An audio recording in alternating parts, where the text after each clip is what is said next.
आज रात्रि में ही पहलगांव में हुए हमले पर भारत ने यथा योग्य जैसी जानकारी प्राप्त हुई हमें, कुछ आतंकवादी संगठन जहां जहां व्यवस्थित थे वहां भारत ने पुनः उनके उस गढ़ों को, उनके उस स्थानों को नष्ट कर दिया, ध्वस्त कर दिया। भारत भाग्य विधाता है। कितनों का भाग्य भारत ने बनाया है। आज गूगल का भाग्य भारत निर्माण करता है, सोशल मीडिया का भाग्य भारत निर्माण करता है। अमेरिका, कनाडा जैसे बड़े बड़े देशों के भी कई, अब ये बात वो लोग माने ना, परंतु सबके भाग्य विधाता भारत ही है। भारतीय अगर ना होते तो देश में कई सारे ऐसे देश हैं उनका कोई अस्तित्व ही नहीं होता। अगर भारत ना होता तो हम आप सब लोग परम सौभाग्यशाली हैं कि ऐसे भारत में जन्म लिया है हमने। श्रीमद् भागवत के पंचम स्कंद में तो देवता कहते हैं ठाकुर जी से कि धन्य है जिनका जन्म भारत में होता। देवता कहते हैं, बोले इनको तीर्थ भी मिलते हैं, पवित्र नदियां भी मिलती हैं, सब प्रकार के मौसम भी मिलते हैं, सबसे बड़ी बात इनको सत्संग कथा श्रवण करने को मिलता है। कितने धन्य हैं भारत के लोग। यहाँ पर मेधावी आधुनिकताओं से युक्त बुद्धि भी है लोगों के पास, और आध्यात्म जगत की खुशबू भी है लोगों के पास। भगवान रक्षा करे। संभवतः कुछ योजनाएं युद्ध की बन सकती हैं।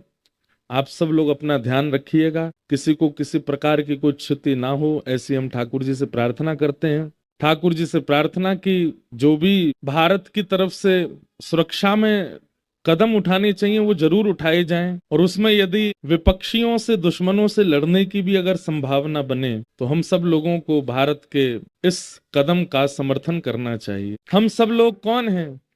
हम सब लोग भारत के प्राण हैं, और हमारी रक्षा के लिए चारों ओर जो सैनिक जन खड़े हैं, जिनका हम नाम भी नहीं जानते, जिनका हम पता भी नहीं जानते। पता कब चलता है? जब वो शहीद हो जाते हैं, तब उनका नाम पता चलता है, तब उनके गांव का पता चलता है। पर उनकी वजह से हमारी प्राण रक्षा होती है।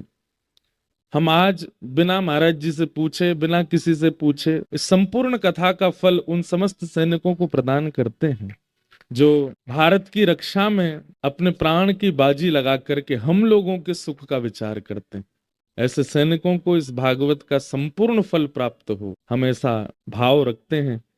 ठाकुर जी किसी माँ को अपने पुत्र को खोने का अवसर ना देवे। ठाकुर जी ऐसी कृपा करें, अगर संभावना कुछ बने तो कोई बहन अपने पति को ना खोवे, कोई बहन अपने भाई को ना खोवे, कोई माँ अपने पुत्र को ना खोवे, कोई गांव अपने लाल को ना खोवे। ऐसी हम पवई धाम हनुमान जी से प्रार्थना करते हैं, त्रिपुर सुंदरी मैया से प्रार्थना करते हैं।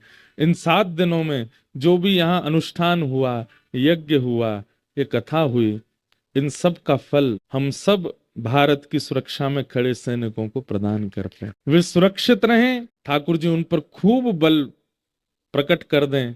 अरे हम तो कहते हैं कि ऐसी स्थिति आ जाए, अगर युद्ध की संभावना बने तो सैनिकों के आगे सुदर्शन चक्र लेकर के हमारे चतुर्भुज रूपधारी श्रीमन नारायण खड़े हो जाएं।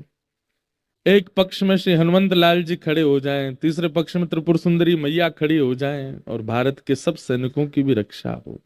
भागवत में एक जगह वर्णन है कि 2 लोगों को मुक्ति निश्चित प्राप्त होती है।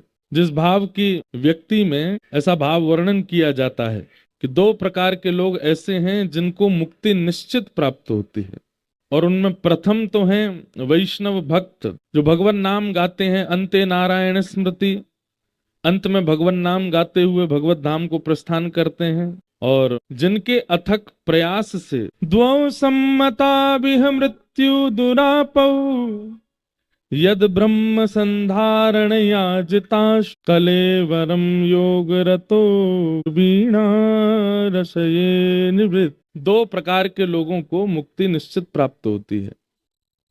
पहले तो जो अंते नारायण स्मृति, अंत में भगवान नाम स्मरण करते हुए भगवत धाम को प्राप्त होते हैं, और दूसरे जो अपने राष्ट्र, अपने देश, अपने कुल, सबकी रक्षार्थ युद्ध करते हैं, और जरूरी नहीं कि युद्ध में ही शहीद होते हैं, जीवन भर अपने राष्ट्र की रक्षा के लिए खड़े रहे और फिर अपना जीवन पूर्ण करके यदि वे प्रस्थान करते हैं, अपनी पूरी आयु जी करके भी यदि वो प्रस्थान करते हैं और अपने जीवन का कुछ समय वो देश की रक्षा सुरक्षा के लिए व्यतीत कर चुके हैं, मृत्यु के पश्चात उनको भगवत धाम की प्राप्ति होती है।